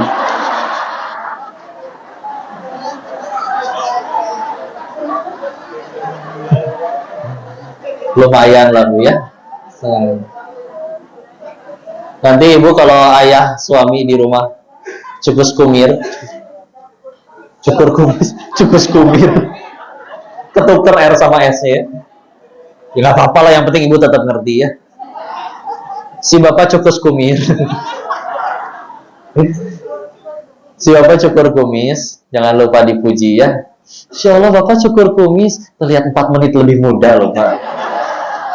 Lumayan paling 4 menit. Yang penting tetap dipuji ya, nggak rugi ya, Insya Allah. Udahlah, tenang aja. Lagian hati-hati lah Bu. Sebagaimana habis gelap terbitlah terang, habis memuji terbitlah minjem uang biasanya. Muji, akhirnya terucap kan, Bu maaf, ada gopay dulu nggak Bu? Kebaca ya, nggak apa-apa, nggak rugi ya. Bismillah. Maka itulah yang harus kita pikirin lah, penilaian di sisi Allah aja. Jangan sibuk mikirin apa yang orang lain tahu, tapi sibuklah memikirkan apa yang Allah tahu tentang diri kita. Allah tahu kok kita pas sendirian pernah ngapain aja. Dan mudah bagi Allah mematikan diri kita atas dosa-dosa tersebut. Enggak tuh, hidup keneh di sini. Masih pada hidup, ya. Ramai lagi, dihormatin lagi. Ibu ketemu di sini tadi saling cipika-cipiki, ya. Kalau misalkan mungkin dibongkar oleh Allah siapa sih Denis ini yang sebetulnya, nggak akan diundang mungkin ya. Dah. Yang penting mikirin apa yang Allah tahu daripada yang orang lain tahu. Dan ketika masalah, berarti tadi mukadimah Bu ya. Dan sekarang kita baru judul nih, Insya Allah. Cara menyikapi ujian hidup. ternyata cara menyikapi ujian hidup itu kadang nggak usah diapa-apain, nggak usah pakai tips, trik, strategi, formasi, nggak usah, ya. Tapi kadang semudah kita mengganti sudut pandang, selesai urusan, ya. Lihat kayak contohnya tadi kan, sama-sama kehilangan buku komik, tapi yang satu kolektor komik, yang satu ya pedagang misalkan, nggak peduli, ya. Misalkan yang lain, nanti kalau kita acara berbuka biasanya ada botol air mineral, ya. Bagi kita setelah habis itu jadi sampah, jadi masalah, harus dibuang. Tapi benda yang sama bagi pengusaha daur ulang dikumpulin itu, ya, dikumpulin untuk jadi rezeki buat anak-anaknya. Bendanya sama, hasilnya berbeda. Kejadiannya sama, hasilnya berbeda. Apa yang membedakan? Sudut pandangnya, ya. Karena kalau misalkan kita melihat tadi ilah di hati kita apa, misalkan ilah di hati kita masih belum Allah, dijamin selalu masih akan ada keluhan, ya. Padahal Bu, beneran pahit sepahit apapun, jangankan yang membuat kita nangis setiap malam karena masalah. Ibu jalan nanti ke depan kelingkingnya nyenggol batu, kalau itu sakit aja, itu aja gugurin dosa, ya. Dan kalau misalnya kita lihat sesuatu pengen jadi baik-baik saja, yuk jangan lihat dari sudut pandang dunianya atau ilah di hati kita apanya, lihat dari sudut pandang akhirat, ya. Ya Allah, saya udah nolongin orang, dijahatin sama dia, ya. Dari sudut pandang akhiratnya, ketika kita dijahatin dia, gugur dosa kita Bu, dimaki-maki. Dia sedang transfer pahala ke kita, pahala dia habis, dosa kita diangkut. Bukankah itu mendekatkan kita ke surga? Ya. Kok tapi saya udah nolongin dia malah jahat. Nggak apa-apa, kita berbuat baik kan bukan supaya dia suka, supaya Allah suka, udah gitu aja. Apa artinya satu dunia cinta Allah nggak suka, tetap celaka, ya. Kok tapi lihat kelakuannya, masa udah saya bantuin dia malah nyebelin. Kita meninggal nggak ditanya kelakuan orang, ditanya kelakuan masing-masing. Udah, tenang, lanjut berbuat baik, nggak masalah, ya. Jadi ketika udah soleh, udah taat misalkan, bukan berarti hidup tuh jadi nggak akan ada masalah sama sekali, Bu. Ada. Coba lihat para nabi, malah tambah berat kok masalahnya. Tapi enggak tuh, nggak ada yang ngambek, nggak ada yang pundung, ya. Kebayang kalau nabi kita pundung, Bu? Tahu pundung nggak? Tahu, ya. Wahai Rasul, kenapa engkau tidak berdakwah hari ini? Oh, nggak mau, kemarin dia diledekin terus, sakit hati. Ya nggak akan sebesar ini Islamnya. Tapi Nabi Tuhannya bukan di mulut orang. Mau dicaci, mau dimaki, mau diancam, ingin dijahatin, dicelakain, bersatu seluruh jin dan manusia ingin mencelakai, Allah tidak berikan izin, sehelai rambut pun nggak akan jatuh. Nah, enggak, silakan mau diapain aja, ya. Karena dari awal di hatinya udah Allah doang. Kalau di hati kita belum Allah, Bu, dijamin selalu akan ada penderitaan. Ya. Kok hilang duit nih, ditipu? Ya udahlah, bersihin kali uangnya, mungkin dari hasil nggak baik, lumayan gugurin dosa. Kok uangnya halal kok? Ya udah, kepahitan kan ujungnya cuma dua. Kalau nggak gugurin dosa, pasti meninggikan derajat. Karena bisa jadi ada dosa-dosa kita yang belum bisa dihapus, Bu. Ya kalau karena mau jujur, ibadah kita segitu-gitunya bisa jadi. Sholat sering lupa rakaat, istighfar jarang, sedekah apalagi, di luar sana lah, di sini mah soleh-soleha semua, ya. Tapi kadang cita-cita nggak nanggung, saya mah pengen ke surga, pengen tetanggaan sama Nabi, di surganya surga Firdaus, ajib cita-cita deh. Kadang malaikat dia mungkin geleng-geleng ngedengarnya. Tapi Allah pengen ngabulin, dikabul. Dengan cara apa? Digugurin dosanya, ada yang mencaci, ada yang memaki, nggak ada masalah, ya. Atau bisa jadi Allah ingin meninggikan derajat seseorang, ya, tapi sama amalan kita segitu-segitunya. Kita bukan seperti Imam Ahmad bin Hambal yang sehari semalam sholatnya tidak pernah kurang dari 300 rakaat. Imam Ahmad. Tapi gimana kita pengen meninggikan derajat, ibadah kita tidak seperti beliau? Ditolong sama Allah. Ada yang mencaci, ada yang memaki. Ingat ya, di dalam Islam itu yang rugi itu bukan yang dizolimi, tapi yang rugi adalah yang menzolimi. Nggak apa-apalah. Dari sudut pandang akhiratnya mah dizolimi itu nggak pernah ada kerugiannya. Nanti silakan kalau pengen bertindak asal tidak bertentangan dengan syariat, silakan. Tapi kalau dari sudut pandang akhiratnya, nggak ada ruginya, ya. Makanya izin menyimpulkan, kalau pengen jujur, kenapa manusia masih sering menderita dan gampang mengeluh? Ada dua alasan paling kuatnya. Ya, alasan paling utamanya adalah satu, terlalu cinta sama dunianya. Dua, emang belum pengen ke surga kitanya. Padahal kepahitan apapun itu kan satu pasti gugurin dosa. Ya, dunia dibawa-bawa, nemplok di hati, melekat nggak baik. Apapun yang terlalu melekat nggak baik. Ini mikrofon berguna nggak, Bu? Berguna. Tapi kalau benda seberguna ini nemplok, melekat sama tangan saya, nggak bisa lepas, repot saya, Bu. Makan susah, salaman susah, cebok susah. Ya. Padahal bendanya bermanfaat nggak? Segitu tuh benda bermanfaat. Apalagi kalau bendanya tidak bermanfaat bagi kita, nemplok di hati, pasti jadi penyakit. Ya. Kita kenapa dikasih ujian? Kok Allah lagi pengen ngelepasin semua kemelekatan itu. Jadi nanti tinggal Allah doang di hati. Ya. Ya udah. Jadi menderita satu, kita terlalu cinta sama dunianya. Ya. Kalau pengen ada satu hal yang layak kita cintai lebih dari segalanya, ya Allah. Ya. Karena kita mencintai selain Allah itu nggak bisa nyelamatin kita. Nggak bisa ngejamin surga kita. Nggak bisa membebaskan kita dari hukuman Allah. Ya. Dan yang kedua, kenapa semuanya selalu berat? Sederhana. Ya kitanya belum pengen ke surga. Padahal semua hal yang terjadi dalam hidup kita, mau pahitnya gara-gara pahitnya itu dosa kita bersih, tambah dekat ke surga. Gampang kan? Jadi cara menyikapi masalah itu, udah nggak usah diapa-apain. Ganti aja sudut pandang. Ya. 10 koruptor ditangkap 1. Maka yang 1 ini nangis dia. Kenapa teman-teman saya yang 9 nggak ditangkap? Ya. Ketika udah nangis, ngambek, tapi demi Allah, akan ada satu hari di mana si 1 koruptor ini justru bersyukur. Alhamdulillah ya Allah, kau pilih hamba yang ditangkap. Jadi gugur dosa, DP duluan lumayan kan? Dan juga jadi kenal Islam, kenal tobat. Coba teman-temannya misalkan yang 9, sampai meninggal nggak pernah gagal korupsinya. Tetap tajir. Ya. Repot semua kalau dibalas di sana, Bu. Lumayan kalau dibalas di dunia ada DP-nya dulu. Ya. Lalu ulama-ulama terdahulu mah kadang kalau dalam sebulan gak sakit nyari, apa Allah udah membenci aku ya? Apa Allah sudah mengabaikan aku ya? Mereka sampai kayak gitu. Ya. Karena ya udahlah. Cuman kenapa bagi kita itu amat sangat berat? Ya karena tadi sudah ada ilah lain di hati kita dan dia menjadi standar kebahagiaan kita. Enggak kok, ini bukan kebahagiaan bagi saya. Bahagia bagi saya itu nanti kalau rumahnya udah segede gitu. Enggak. Ya. Justru makin kita lepasin itu semua makin bisa bahagia, tenang aja. Ya. Lihat siapa ilah di hati kita. Ingat ya, bukan berarti kita nggak boleh memiliki dunia. Ya. Tapi bukan berarti juga kita nggak boleh bahagia. Boleh.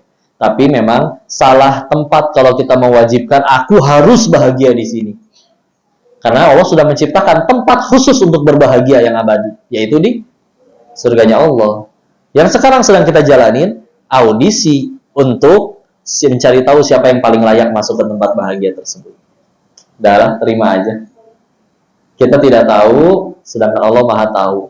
Lalu ketika kita yang tidak tahu dan Allah yang Maha tahu menetapkan ketentuannya pada kita yang tidak tahu, terus kita so tahu, selamat menderita.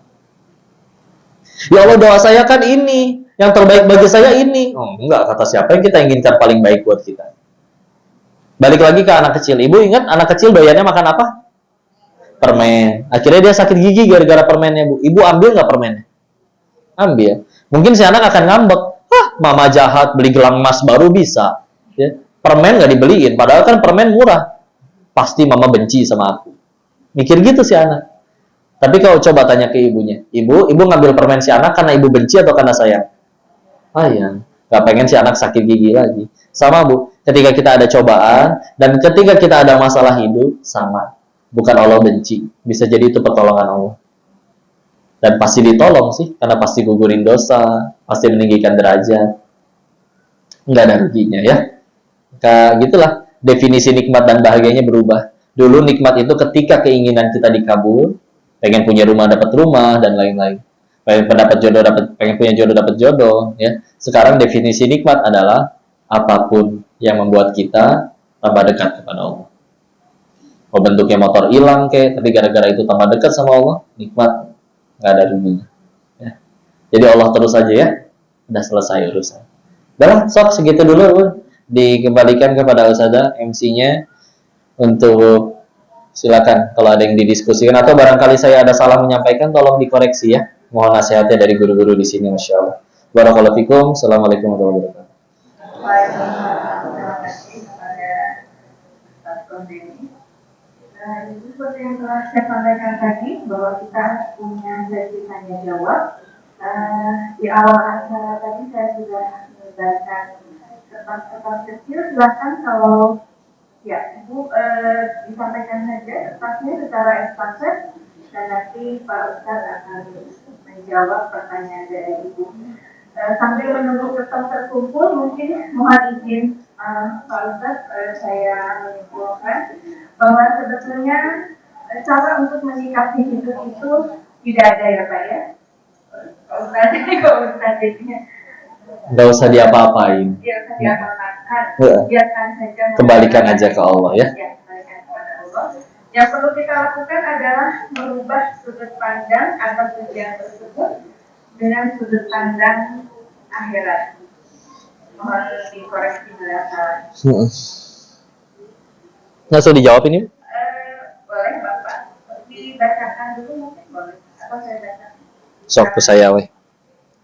Sama saya aja. Nanti Ibu capek, udah Ibu istirahat aja ya.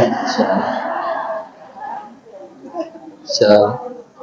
Saya ini yang nggak ada namanya sih, tapi dari spidol hijau ya, yang ini ya. Assalamualaikum. Waalaikumsalam warahmatullahi wabarakatuh. BGM. Oh, bagaimana menyikapi cobaan hidup yang datangnya dari arah yang sama dan terjadi berkali-kali dengan masalah yang sama? Kayak tadi ya. Gimana nih terjadi terus dengan masalah yang sama? Makin banyak diuji kan sebetulnya makin gugur dosa atau makin tinggi derajat di sisi Allah.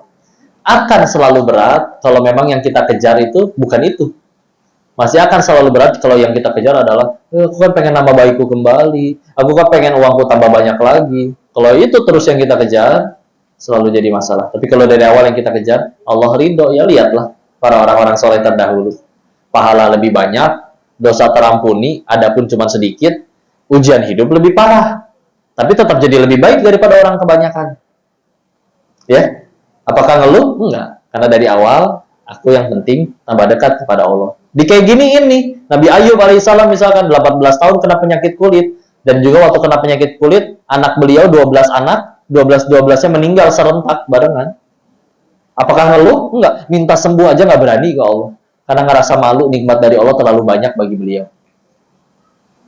Hatinya udah Allah doang. Ya. Jadi silakan mau diuji seperti apapun, tanyakan. Bahkan kita ngelihatnya gini, kalau ada orang yang diuji lebih parah dari kita mikirnya, ya Allah, berarti Allah pengen meninggikan derajat dia. Kamu lebih kuat dari aku mah lemah, makanya tidak diuji seberat kamu. Ya. Jangan kebalik, dia diuji itu, banyak dosa sih kamu. Jangan ya. Kalau ke diri dia bilang, oh saya diuji, Allah pengen meninggikan derajat saya. Enggak. Kalau diri, kena musibah, ingat, ya Allah mungkin saya ada dosa, tobat. Kalau orang lain kena musibah, jangan bilang dia banyak dosa, pasti Allah pengen tinggiin derajat kamu. Kita aja ya. Wallahu a'lam bishawab, mudah-mudahan bisa menjawab pertanyaan. Lanjut. ASWRWB. Jangan disingkat ya. Assalamualaikum warahmatullahi wabarakatuh. Waalaikumsalam warahmatullahi wabarakatuh. Bagaimana memaafkan saudara kita sendiri karena dia pernah mengancam mau menghancurkan rumah tangga saya dengan membuka aib-aib saya dulu dan kesalahan-kesalahan yang pernah saya lakukan dulu kepada suami saya. Padahal saudara saya itu sering sekali saya bantu dalam hal keuangan. Masya Allah. Bismillah. Satu, kalau aib dibuka, tak masalah, Bu. Kita berat aib kita dibuka karena bagi kita penilaian makhluk itu begitu penting bagi kita. Ya. Kalau ilah di hati kita adalah penilaian makhluk, nama baik itu segala-galanya bagi kita. Padahal Allah tahu siapa diri kita yang sebenarnya. Aib kebuka, ya, lumayan gugurin dosa. Apalagi kalau kita sadar aibnya itu benar-benar pernah kita lakukan. Ya. Maka ketika akhirnya dibuka, dicaci, ya udah, gugurin dosa pasti. Maka kadang orang salah fokus. Setiap kali aib terbuka, yang harus paling kita pikirin itu bukan pandangan orang mengenai kita, tapi apa pandangan Allah mengenai kita. Yang harus kita pikirin adalah bukan apakah orang mengampuni kita, tapi apakah Allah mengampuni kita gara-gara kejadian ini. Anggaplah kita berhasil bersihin nama baik lagi kita nih, Bu. Satu dunia jadi suka lagi sama kita. Tapi Allah tetap benci. Celaka, ya. Anggaplah tetap kita nggak berhasil mengembalikan nama baik kita tetap dibenci, tapi Allah sayang. Gara-gara itu kita tambah banyak sujud tobatnya. Selamat. Jangan salah fokus ya. Nggak masalah, aib itu. Silakan, mangga ya. Kalau perlu saya umumin gitu misalnya. Kadang kalau ada yang berani, Masya Allah ya. Walaupun kan memang kalau ada aib ya memang ya kalau sudah Allah tutup jangan dibuka. Tapi orang mau milih buka, udahlah. Dan kadang mah kita kebalik ya. Kalau misalnya Allah mah maha benar Allah dengan segala firman-Nya. Netizen, oh nggak bisa. Maha benar netizen dengan segala komennya. Biarin aja ya. Aib kesalahan nggak apa-apa. Kan yang penting kita bukan diampuni netizen, tapi diampunin Allah. Yang penting kita udah tobat ya. Padahal saudara itu sering dibantu dalam hal keuangan. Ya udah, ibu setiap kali ngebantu tetap jadi amal soleh, nggak rugi. Ya. Justru bisa jadi rugi kalau kita ungkit-ungkit. Ya, biarin aja. Kok dia udah dibantuin tapi jahat, sama kayak tadi. Kita bantuin dia kan bukan supaya dia suka, tapi supaya Allah suka. Nggak apa-apa, tenang aja. Ya, yang penting kembali kepada Allah ya. Allahu a'lam bishawab. Next, saya dapat banyak surat nih. Cabai setengah kilo. Bukan ya, bukan. Assalamualaikum warahmatullahi wabarakatuh. Kok mau nanya, kalau anak susah sholat, disuruh dan didoakan, atau disuruh lalu dipaksa setelahnya baru didoakan. Kalau anaknya misal sudah besar, insya Allah. Ini luas nih Bu, bicara parenting ya. Tapi coba dirangkumkan ya. Parenting di dalam Islam itu pilar utamanya ada 2. Ya. Hanya 2 saja. 1 doa, 2 keteladanan. Ulangi, 1 doa, 2 keteladanan. Ya. Apa kok contohnya doa Imam Syafi'i, Bu? Murid-muridnya dan anak-anaknya itu jadi soleh semuanya. Ya. Jadi orang hebat semuanya. Karena Imam Syafi'inya sendiri kalau bangun tahajud itu ngedoain mereka-mereka, nggak ngedoain untuk diri mereka sendiri. Ya. Oh, kenapa tahajud? Seumur hidup nggak tahajud kan nggak dosa, betul. Tapi coba kita lihat, apa bedanya Nabi sama Rasul? Nabi kan dapat wahyu dari Allah, tapi tidak diperintahkan menyampaikan ke umat. Rasul dapat wahyu dari Allah dan diperintahkan menyampaikan ke umat. Waktu turun Iqra bismi rabbikal ladzi khalaq, Muhammad SAW itu beliau diangkat jadi Nabi atau Rasul? Nabi. Karena dari ayat 1 sampai 5 belum ada perintah untuk berdakwah. Kapan perintah untuk berdakwah datang? Nanti, belum lama kemudian akhirnya surat Al-Muddatsir surat 74 turun dari ayat 1 sampai 7. Di ayat keduanya, kum fa'anzir, bangkit kamu dan sampaikan, berikan peringatan. Nah, udah disuruh dakwah. Tapi sebelum Al-Muddatsir turun, ternyata turun 1 surat sebelumnya, surat 73 Al-Muzammil. Di Muzammil disuruh ngapain? Ya ayyuhal muzammil qumil laila illa qalila nisfahu aw yanqus minhu qalila aw zid 'alaihi wa rattilil qur'ana tartila. Ayat keduanya sama. Qum min laila illa qalila. Bangun kamu di malam hari kecuali sedikit. Suruh ngapain? Kan nggak mungkin suruh ngepost ronda. Pasti bangun sholat tahajud ya. Lihat, Nabi sebelum diperintah berdakwah disuruh tahajud dulu sama Allah ya. Karena misalkan ada 2 orang nih menyampaikan hal yang persis sama, satu ahli tahajud, satu nggak pernah tahajud ya, maka hasilnya bisa beda di hati pendengar. Meskipun dia lebih muda dan yang lebih lain, kok lebih masuk omongan dia ya, lebih pengen kita amalkan ya, bisa jadi orang itu ahli tahajud yang ngomong. Jadi doanya jelas, ya. Yang kedua, keteladanan. Keteladanan. Gini deh contohnya. Kalau ada anak kita main handphone, ibu ambil handphonenya, ngambek gak dia? Ngambek.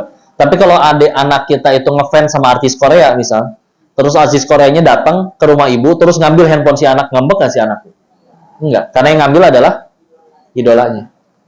Makanya yuk, gak bisa kita jadi orang tua yang soleh sendiri, tapi jadilah seorang tua yang layak diidolakan. Izin ya, di dalam Al-Quran itu di An-Nisa ayat 34, di situ kan ada artinya kan kalau kita khawatirkan seorang istri berperilaku nuzius, tidak taat, disuruh ngapain sama Allah? Satu, pertama, mau'izatul hasanah, nasihat yang baik. Nasihat yang baik nggak mempan, tinggalkan dari tempat tidurnya, bisa ranjang, ya. Yang terakhir, kalau masih nggak mempan juga, boleh dipukul. Tapi bukan pukulan yang bikin geger otak, meninggal, patah tulang, bukan ya. Dan nggak boleh di wajah, itu ada aturannya, ada fikihnya. Hati-hati ini ntar dipotong, kata si koko boleh mukul, bukan ya. Ada aturannya. Tapi mari kita simak bahwa Nabi dalam ngedidik, ya, itu meskipun Nabi berkata, kalau ternyata putriku sendiri Fatimah Zahra mencuri, aku sendiri akan memotong tangannya. Dan Nabi, meskipun ada ayat itu, tapi Nabi nggak pernah melakukan sampai izin, nggak pernah memukul atau istri maupun anak-anaknya. Kenapa? Karena Nabi baru sampai nasihat yang baik saja udah mempan kepada orang-orang. Kenapa mempan? Kagum orang. Pertanyaan selanjutnya, Nabi ngedidik sahabat pernah mukul nggak? Justru pernah. Kalau kepada sahabat, Nabi pernah mukul. Sahabat itu ada yang pernah kena jewer sama Nabi. Ada yang mungkin riwayat yang terkenal, ingat waktu menjelang Nabi wafat, kan Nabi bertanya, siapa yang pernah aku zolimi, balas aku detik ini juga. Ada yang angkat tangan kan, dulu perutku pernah terpukul olehmu wahai Rasul, terlepas sengaja atau tidak sengaja, ya. Lalu setelah akhirnya dipersilakan oleh Nabi, silakan balas aku sekarang. Beliau malah bilang, dulu waktu aku kepukul, aku nggak pakai baju, buka bajumu wahai Rasul. Wah, sahabat yang lain udah gerem, ya. Tapi ternyata kan beliau hanya ingin memeluk Nabi. Karena katanya, kalau menyentuh kulitmu, itu diharamkan api neraka baginya. Tapi hikmahnya adalah, sahabat, ada yang pernah kena pukul. Nggak ada satupun yang ngambek atau dendam kepada Nabi. Kenapa? Kagum sama Nabi. Kadang ini masalah yang hilang ya, dari kita. Seorang ayah, misalkan, yang penting tiap bulan udah ngasih duit. Udah, selesai, loss, gitu ya. Padahal Al-Quran, percakapan antara orang tua dengan anak itu terekam sebanyak 17 kali. Antara orang tua dengan anak. 1, percakapan antara ayah ibu dengan anaknya. Ya. 2, percakapan antara ibunya saja dengan anaknya. Sisa 14-nya, percakapan ayah dengan anaknya. Jadi nggak bisa sekedar tiap bulan udah ngasih duit. Ada satu sisi ayah lebih unggul, ada satu sisi ibu lebih unggul. Tapi maksudnya adalah yuk jadi teladan. Kadang kalau ngisinya di sekolahan, suka ngajak kerjasama sama sekolahannya, Bu. Setiap wali kelas nanti masuk ke ruang kelas, lalu suruh tuliskan. Nah, ini kertas kosong, Bapak beri waktu 5 menit. Silahkan tuliskan keutamaan, kemuliaan, kebaikan orang tua kalian. Silahkan. Ibu tahu apa yang terjadi, Bu? Dikasih setengah jam pun, itu anak-anak masih, apa bagusnya anak-anak saya? Kosong, Bu, kertasnya, Bu. Ya Allah. Walaupun ada sedikit yang benar-benar sampai ini anak sampai minta kertas lagi karena belum selesai menuliskan kebaikan orang tuanya. Dan ketika dilihat kualitas orang tua dan anaknya memang beda. Ya. Tapi yuk sibuk menjadi diri orang tua yang layak diteladani layak dikagumi oleh anak-anaknya. Ya. Karena kalau misalkan itu nggak dapat, susah. Doa dapat, keteladanan dapat, bismillah, insya Allah. Ya.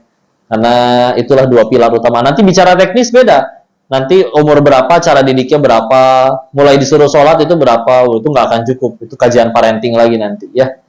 Dulu Ustadz Budi Asari sampai jadi 1 buku bicara tentang parenting nabawiyah, ya. Dan itu berapa kali pertemuan pun belum selesai. Nah, sekali lagi ya, doa, keteladanan, berikan keteladanan yang baik, ya. Kok nggak ada waktu?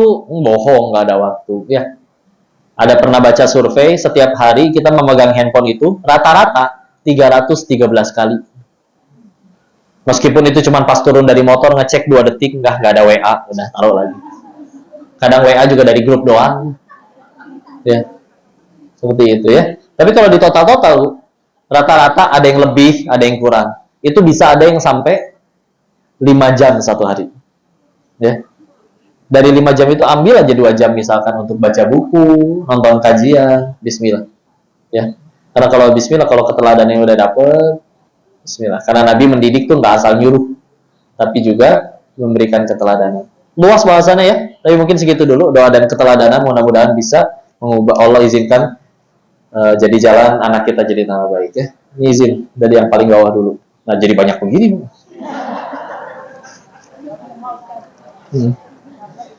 Assalamualaikum warahmatullahi wabarakatuh.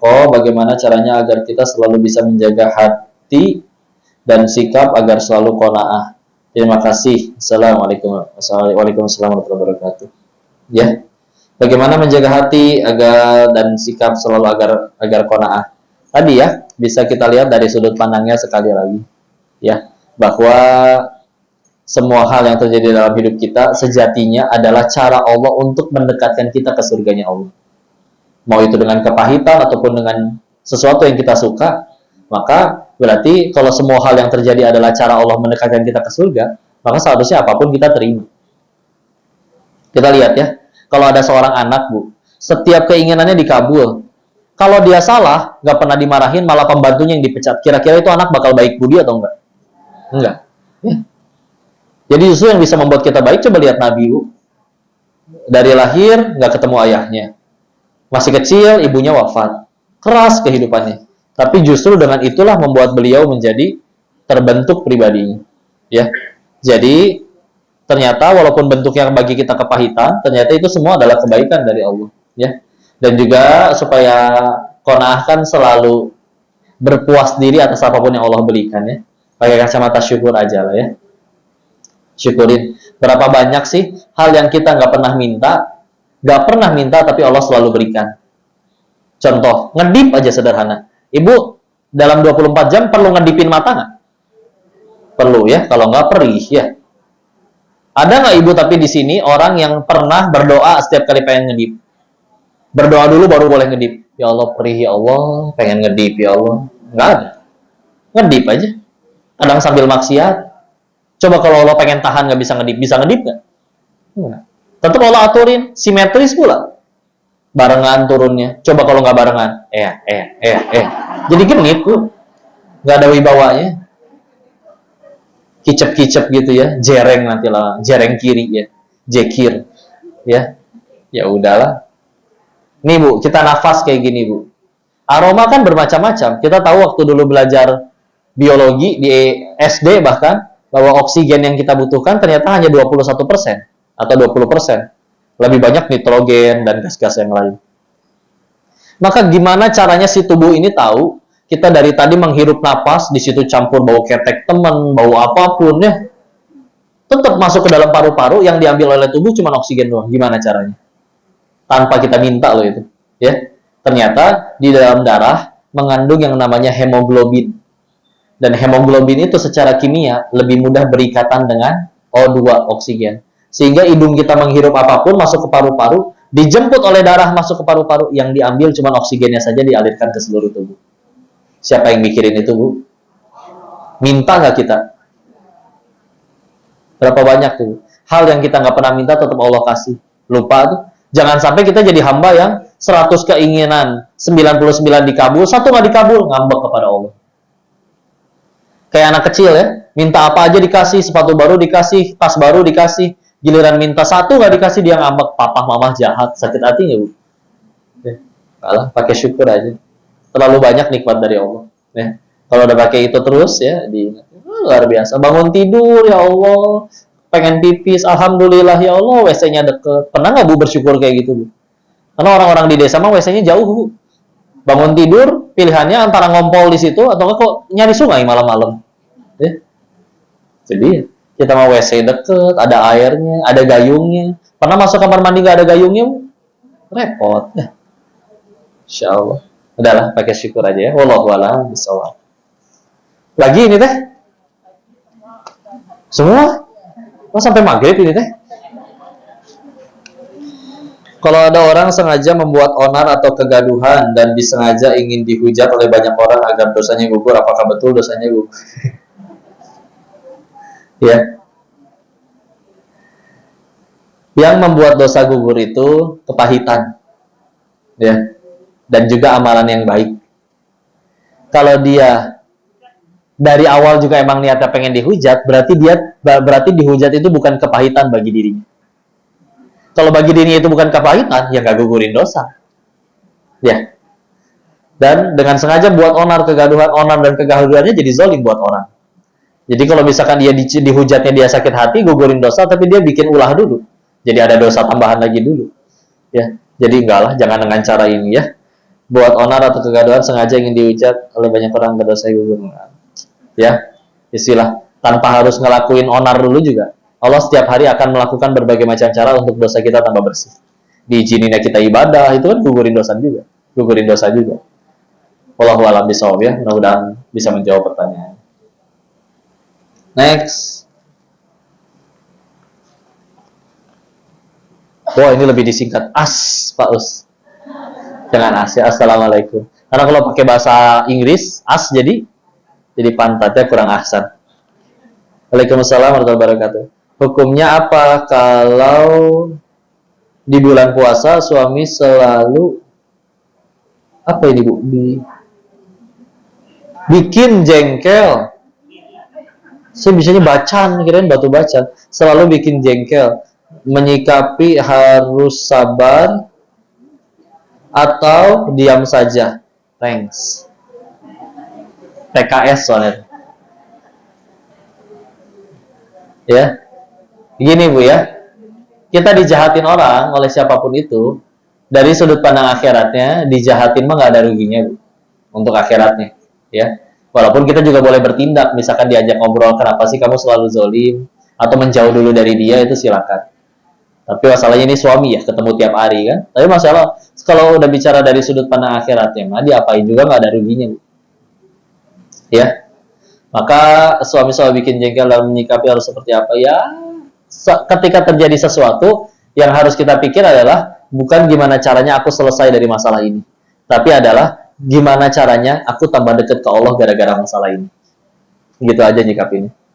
Gimana caranya aku tambah dicintai Allah gara-gara masalah ini. Oh, itu lebih penting. Karena kalau kita ngikirnya adalah gimana nih solusinya? Ah ya udah, pisah aja, masa gitu. Ya. Tapi kalau solusinya dari awal yang kita pikirin adalah bukan sekedar solusi selesai, tapi gimana caranya makin dicintai Allah, maka apapun yang akan kita berbuat, bismillah, insya Allah selalu jadi kebaikan. Ya, tinggal pak suaminya nih, jangan gitu ya, sebaik-baik kalian adalah yang paling baik kepada istrinya. Ya, jangan sampai di luar sopan santun, sampai ke pembantu sendiri sopan santun luar biasa, ke istri habis dimaki-maki tiap hari. Jangan ya. Jangankan ke istri atau ke orang-orang yang disayang ya. Kata Nabi dalam Rasulullah SAW bersabda yang maknanya, kalau ada seorang tetangga tidak selamat dari lisan dirinya, padahal dia seorang muslim, tapi tetangganya tidak selamat dari lisan dan tangannya, ya, maka disebutnya bukan bagian dari umatnya Rasul. Segitu ke tetangga, ya, ke tetangga. Apalagi ke orang-orang yang lebih berhak mendapat kasih sayang kita, ya.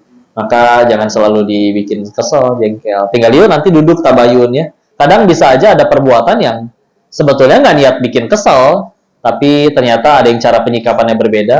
Ya udah ya, nggak. Karena sebetulnya kalau mau jujur juga jarang sekali ada suami yang sengaja hari ini pengen nyakitin istri ya. Nggak ada yang gitu juga. Cuman mungkin kadang cara berkomunikasi atau bahasanya berbeda sehingga akhirnya ada yang tersakiti. Wallahu a'lam. Mudah-mudahan aku langgeng ya rumah tangganya. Pasrah itu seringnya berkaitan dengan umur, makanya seringnya kalau sudah tua yang bisa benar-benar pasrah. Orang muda masih banyak dikuasai emosi, makanya jarang yang benar-benar pasrah. Agar kita hidup pasrah, apa yang harus selalu diingat-ingat? Satu, bedakan pasrah antara pasrah dengan tawakal. Pasrah itu hasil memang gimana Allah, tapi kita nggak ngapa-ngapain, pasif. Kalau tawakal itu hasil gimana Allah, tapi kita ikhtiar maksimal. Kalau hasil gimana Allah, ngapain kita tetap ikhtiar? Agar jadi amal soleh. Nggak rugi. Jadi meninggal ke hadapan Allah bawa bekal. Daripada kita berbuat seumur hidup, nggak ada yang jadi pahala. Berarti meninggal bawa bekal apa? Tenang ya. Maka nggak juga sih, nggak berkaitan dengan umur juga. Tapi memang semakin tingginya umur, makin banyak pengalaman, makin banyak dia beramal soleh, bismillah, lama-lama hatinya semakin ingat kepada Allah. Tapi kalau misalnya ternyata di usia muda, enggak juga sih. Makanya dulu ada orang-orang hebat seperti Imam Syafi'i, ya, tingkat tawakalnya luar biasa. Beliau pergi dari Mekah ke Madinah, umur masih belasan, untuk ketemu Imam Malik. Baru pulang kapan? 16 tahun kemudian. Itu pun gara-gara Imam Maliknya wafat. Terus waktu diikutin gitu ya. karena benar-benar nggak cuma sekedar pasrah, sudah benar-benar bertawakal kepada Allah. Agar kita hidup pasrah tadi diganti jadi tawakal, apa yang harus selalu diingat bahwa yang sedang terjadi dalam hidup kita semuanya adalah jalan bagi Allah, jalan dari Allah untuk kita tambah dekat ke surganya. Dan juga setelah kita menjalani itu, kita tetap berikhtiar maksimal. Buat apa? Tadi buat jadi amal soleh. Ya. Daripada kayak gini, seumur hidup semua keinginan terkabul, tapi nggak ada yang jadi pahala, capek doang berarti di dunia, nggak bawa bakal pulang. Atau ada juga orang yang kadang nggak semua keinginannya dikabul, bahkan lebih banyak doanya yang tidak dikabul, ya. Tapi semua yang dia lakukan jadi pahala, jadi amal soleh, pulang paling banyak bawa bakal di sisi Allah, nggak rugi. Jadi yang penting jadi amal soleh, ya. Wallahu a'lam bishawab. Terakhir, apa di bawah taplak ada? Ada, ya. Assalamualaikum warahmatullahi wabarakatuh. Kokoh, kayak tembok ya, kokoh. Bagaimana cara menyikapi keponakan yang sedang terjerumus di dalam pergaulan yang salah, narkoba? Apakah cukup dengan kita arahkan ke pesantren? Terima kasih, mohon penjelasannya. Ya, bicara parenting kayak tadi ya. Parenting kan nggak cuma harus ke orang tua seperti anak, ke orang tua dan anak, tapi keponakan, bahkan juga untuk mendidik murid-murid di sekolahan, misalkan dia seorang guru, sama rumusnya tadi, doa dan keteladanan. Ya, kalau memang harus diarahkan ke pesantren atau rehabilitasi, bismillah, tapi pastikan dalam hati kita melakukan itu semua benar-benar karena sayang. Karena sayang itu kerasa, Bu. Karena ada orang yang ngelakuin itu karena saya udah nggak mau dibebanin lagi sama kamu, udah benci sama dirinya, ya. Sehingga akhirnya kalau kayak gitu, si anak atau si ponakan ngerasanya dibuang, ya. Maka hati-hati, karena syarat utama dalam kita berdakwah, memimpin segala macam, intinya adalah punya kasih sayang. Ingat kisah Umar bin Khattab waktu pengen ngangkat gubernur, calon gubernurnya datang ke rumah, Umarnya lagi main sama bayi, sama cucunya. Segagah-gagahnya orang main sama anak kecil, kan? Cinut, dah gitu ya. Si calon gubernurnya ilfil.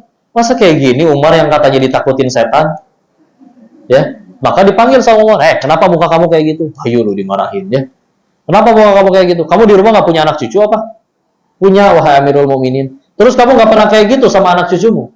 Tidak pernah sekalipun. Apa kata Umar? Pulang kamu sana. Tidak jadi diangkat jadi gubernur. Kenapa wahai Amirul Mukminin? Kalau kepada darah dagingmu saja engkau tidak bisa berkasih sayang, bagaimana engkau akan menyayangi umatnya Muhammad sallallahu alaihi wasallam? Mendidik, mengajar, jadi bos, jadi atasan, demi Allah harus punya kasih sayang. Ilmu penting, tapi nggak pakai kasih sayang nggak kerasa. Ngelihat di lampu merah ada orang lagi diem, spakbor motor belakangnya kesenggol sama motor yang lain. Itu teh baru spakbornya yang kesenggol, Bu, bukan jidatnya. Ya. Tapi langsung dia balik badan, digebrak motor yang nyenggol. Sabar dong, innallaha ma'as sabirin, tahu? Luar biasa, pakai dalil, Pak. Bener itu Al-Baqarah ayat 153. Tapi gak pakai kasih sayang, berantem yang ada. Pakai kasih sayang ya. Ilmu penting jelas, tapi kalau nggak pakai kasih sayang nggak bisa. Misalkan ada orang berdakwah, ngelihat orang ini ngelanggar Al-Quran, tapi cara nyampeinnya kayak gini. Hai ahli neraka, selamat dihukum ya, kamu udah ngelanggar ayat Al-Quran yang ini. Tidak ada ahli neraka gitu. Coba bikin pengen berubah atau pengen nonjok? Harus pakai kasih sayang ya. Maka ini pastikan dulu kita melakukan tindakan apapun, silakan istiqoroh dan benar-benar diyakini aku sayang kepada dirinya, makanya ingin tambah baik. Ke pesantren boleh, kemanapun boleh, tapi mohon dicatat, saya sedikit menyempurnakan bahwa nasihat dari guru-guru kami terdahulu, salah satunya Ustaz Budi Ashari, kalau misalkan kita punya anak 5 nih, Pak. Ya, punya anak 5. Kita kan tahu ya, kira-kira siapa yang paling pintar. Maka yang paling pintar itu yang kita arahkan belajar agama. Ya. Kadang kita kebalik, yang paling pintar ini jadi dokter, yang ini jadi arsitektur. Ntar yang paling nggak bisa diatur, nah yang ini yang di pesantrenin. Kebalik beneran. Ya. Karena kalau untuk agama harus yang paling pintar. Ya. Imam Syafi'i akhirnya yang dipilih karena jelas kecerdasannya luar biasa. Silakan nanti yang kurang cerdas, kurang apa ya, kamu dunia nggak apa-apa lah. Nanti untuk bantu kamu berdakwah apapun itu. Jadi jangan dibalik kadang, ya Allah, malah yang paling pintar dikasih dunianya, akhirnya kepintarannya nggak jadi manfaat. Ya. yang malah yang paling ngerasa ini dikucilkan. Nah, jadi anak tuh ngerasa ke pesantren kok berasa kayak dibuang orang tua ya. Kadang naudzubillah ya. Karena ya seperti itulah ya. Karena seharusnya kita gunakan akal kita untuk tambah dekat kepada Allah. Wallahu a'lam bishawab. Habis alhamdulillah. Semoga jadi manfaat dan saya mohon maaf lahir batin, dikembalikan dulu kepada Ustaz. Sarap juga lama-lama ya. Terima kasih, Devi. Ibu, mungkin cukup ya pertanyaannya. Kalau misalnya ada yang belum cukup puas dengan jawaban, mungkin bisa japri. Boleh ya. Untuk acara selanjutnya ini adalah kita tutup. Kami persilakan kepada semua berdoa untuk keselamatan dan kebaikan kita semua. Mohon keredaan hatinya, kita tundukkan hati dan kepala kita sejenak ya. Allahumma sholli ala sayyidina wa habibina wa syafiina maulana Muhammad wa sallim radhiyallahu tabarakahu ta'ala an kulli sahabati rasulillah ajma'in. Bismillahirrahmanirrahim. Hamdan syakirin, hamdan na'imin, hamdan yuwafi ni'amahu wa yukafi mazidah. Ya Rabbana lakal hamdu kama yanbaghi li jalali wajhikal karim wa 'azimi sultanik. Allahumma sholli ala sayyidina Muhammad wa ala ali sayyidina Muhammad. La ilaha illa anta subhanaka inni kuntu minadh dhalimin.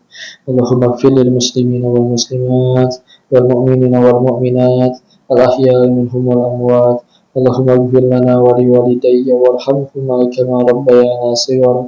Ya muqallibal qulub tsabbit qulubana ala dinik. Allahumma a'inna ala dzikrika wa syukrika wa husni ibadatik. Ya Allah, berkahi majelis ini ya Allah. Ajarkan ilmu yang bermanfaat saja kepada kami ya Allah. Jadikan sisa usia kami hanya mengejar ridho-Mu ya Allah. Jadikan Kau yang berkuasa nomor satu di hati kami ya Allah. Dekatkan kami dengan teman-teman, guru, sahabat, lingkungan yang membuat kami semakin dekat dengan keridhaan-Mu ya Allah. Jauhkanlah kami dari segala hal yang membuat kami lalai dari mengingat-Mu ya Allah.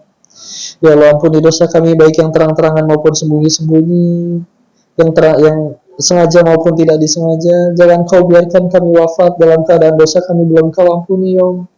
Jangan Kau biarkan kami wafat dalam keadaan tobat kami belum Kau terima ya Allah. Anugerahkan kepada kami keturunan yang solih solihah, yang hafiz hafidzah, pasangan yang solih solihah. Rabbi habli minas solihin, Rabbi habli minas solihin, Rabbi habli minas solihin, Rabbi habli min ladunka dzurriyyatan thayyibatan innaka sami'ud du'a. Rabbi la tazalni fardahu anta khairul warithin. Rabbi ij'alni muqima sholati wa min dzurriyyati rabbana wa taqabbal du'a. Allahumma inna nas'aluka ilman nafi'an wa rizqan thayyiban wa amalan mutaqabbalan. Allahumma inna nas'aluka ridhaka wal jannah wa na'udzubika min sakhatika wan nar. Allahumma inna nas'aluka husnul khatimah wa na'udzubika min su'il khatimah. Rabbana atina fid dunya hasanah wa fil akhirati hasanah wa qina adzaban nar. Subhana rabbika rabbil izzati amma yasifun. Wassalamu ala mursalin walhamdulillahi rabbil alamin. Jazakumullahu khairan katsiran. Saya mohon maaf jika banyak kesalahan, semuanya datang dari diri ini, tolong dimaafkan dan dikoreksi ya. Jika ada kebaikan pasti dari Allah dan kita bersyukur kepadanya. Semoga bermanfaat. Barakallahu fikum. Assalamualaikum warahmatullahi wabarakatuh.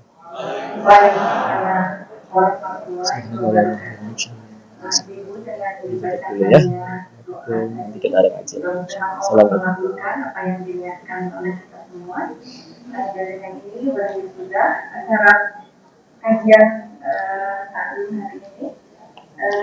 Dan selanjutnya masih ada sesi foto bersama. Namun sebelumnya saya mengucapkan terima kasih atas kehadiran ibu-ibu, bapak-bapak di Masjid An-Nur. Wabil khusus kepada Ustaz Salim, terima kasih atas kehadiran dan waktunya. Hanya Allah yang bisa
Mas yang beruntung abu-abu dari Majelis Taklim Ar-Rahman, silakan maju. Setelah orange yang abu-abu, ayo disiapkan.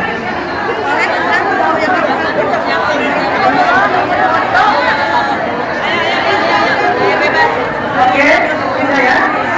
Ada tutup yang sudah ada yang sudah cukup Ibu Asrina, sudah cukup ya.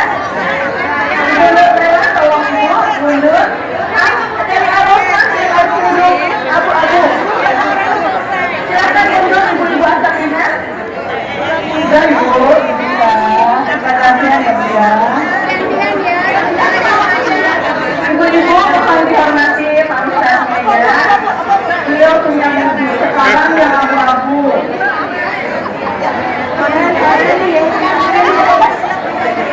Aduh, mohon dimaklumi ya Pak Ustadz. Abu-abu tapi ya.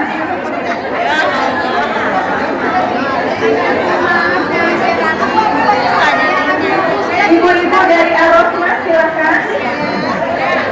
Iya, silakan.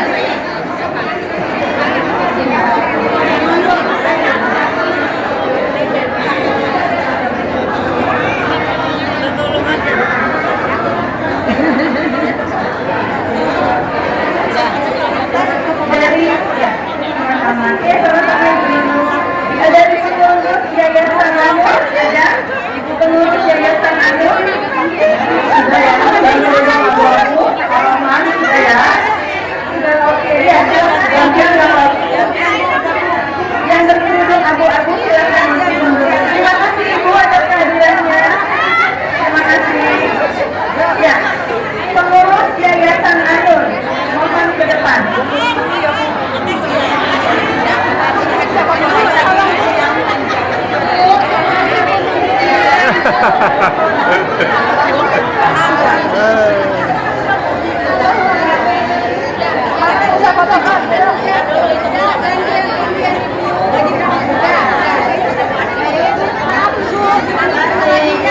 Sudah cukup Ibu dari Al-Khoiriyah. Al-Khoiriyah. Kalau tidak tertib akan saya larang ini mas-mas ini untuk memfoto ya.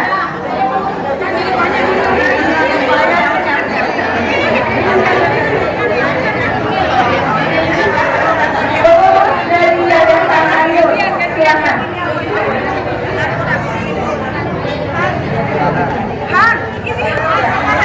Berikutnya dari Al-Khoiriyah. Ada tadi yang request.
Rusuh.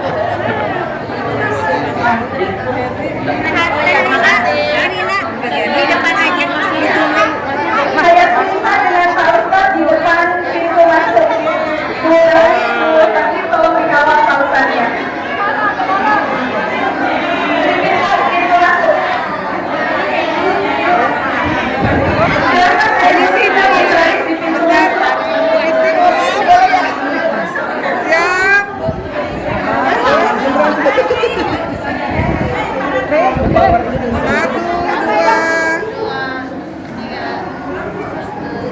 Ini kan